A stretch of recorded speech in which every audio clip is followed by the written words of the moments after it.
환태평양 경제 동반자 협정, TPP라고 부르죠. 앞으로는 줄여서 계속 TPP라고 부르겠습니다. 이 TPP 협상이 어제 타결됐습니다. 핵심 쟁점은 수십 개에다가 여기에 참여하고 있는 나라들은 12개에 달했습니다. 그만큼 많은 쟁점이 있기 때문에 이 쟁점에 따라서 피해를 보는 업종과 기업, 그리고 수혜를 보는 업종과 기업 다 제각각이겠죠. 그렇다고 우리가 언제까지 뉴스 보도에 따라서 이 기업이 수혜를 입을 것이고 저 산업이 피해를 볼 것이고 이런 것을 판단하겠습니까? 오늘은 남들보다 한 발 빠르게 수혜 산업과 피해 산업을 구분할 수 있는 방법을 여러분들께 알려드리겠습니다. 여기에 두 개의 기업이 있습니다. 나이키와 뉴발란스인데 두 기업 모두 미국의 기업이고요. 두 기업 모두 똑같이 스포츠웨어를 생산하는 기업입니다. 그런데 이 기업 가운데 한 기업은 TPP 협상에 찬성을 했고요. 나머지 한 기업은 TPP 협상에 반대를 했다고 합니다. 과연 어떤 기업이 찬성을 하고 어떤 기업이 반대를 했을까요? 여러분들의 판단은 어떻습니까? 제가 정답을 말씀드리겠습니다.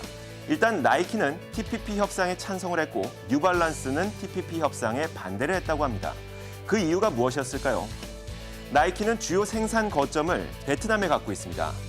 즉, 그리고 뉴발란스는 주요 생산 거점을 미국에 갖고 있죠. 그렇기 때문에 TPP 협상이 타결되기 전에는 이 베트남에서 생산했던 나이키의 물량을 미국 소비자에게 다시 되팔기 위해서는 10%의 관세를 물어야 됐습니다. 그렇다면 이 10%의 관세는 누가 부담했을까요? 바로 나이키 제품 가격에 관세가 포함되어 있기 때문에 미국 소비자들이 이 관세를 부담할 수밖에 없었죠. 그래서 나이키는 TPP 협상을 찬성하는 이유로 만약에 협상이 타결된다면 이 관세가 사라지기 때문에 소비자들의 가격 부담이 줄어들 것이라는 논리로 접근을 했습니다. 반면에 뉴발란스는 미국의 생산 기지를 갖고 있죠. 이미 관세는 없었습니다. 그런데 만약 나이키의 관세가 폐지되면서 나이키가 더욱 저렴한 가격으로 소비자들을 공략하게 된다면 뉴발란스의 시장 점유율이 줄어들 수 있다는 그런 위협 때문에 자신들은 TPP 협상을 반대한 것이죠. 이 이야기의 키워드는 무엇일까요? 바로 생산 기지입니다. TPP 협상국 안에 생산 기지를 갖고 있는 산업과 기업은 수혜를 받을 수가 있습니다. 관세가 철폐되기 때문이죠. 반대로 TPP 국가에 포함되어 있지 않은 곳에 생산 거점을 갖고 있는 산업과 기업은 피해를 볼 수밖에 없다는 것입니다. 이번 TPP 협상 타결을 통해서 대표적인 수혜 산업으로는 섬유 의복 업종이 꼽혔고요. 그리고 대표적인 피해 업종으로는 자동차와 부품 산업이 꼽혔습니다. 그 이유도 바로 생산 기지에 있습니다. 여러분들 요즘에 시중에서 판매되는 옷과 신발을 보면 대부분 메이드 인 베트남 혹은 메이드 인 말레이시아를 굉장히 많이 볼 겁니다.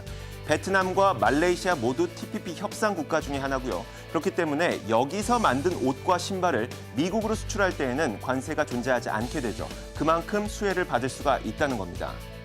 그런데 자동차 업종은 어떨까요? 일본 자동차는 대부분 일본에서 만들고 우리나라 자동차는 대부분 우리나라에서 만듭니다. 물론 해외 생산 기지를 갖고 있습니다.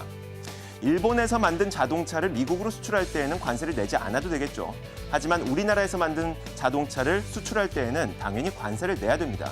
그렇기 때문에 자동차 업종은 대표적인 피해 업종으로 꼽히는 것이죠. 물론 우리나라의 현대 기아차도 해외 생산 거점을 갖고는 있습니다.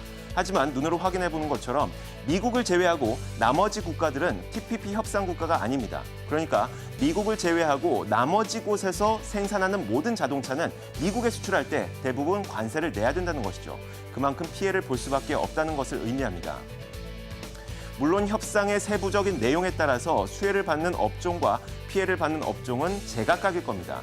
그렇지만 앞으로 다자간 무역 협정이 굉장히 많이 생길 텐데 대략적으로 판단할 수 있는 기준은 바로 생산 기지라는 것이죠. 오늘 이 이야기를 준비한 이유는 이겁니다. 지금까지는 1대1 국가 간의 자유무역 협정이 대부분이었습니다.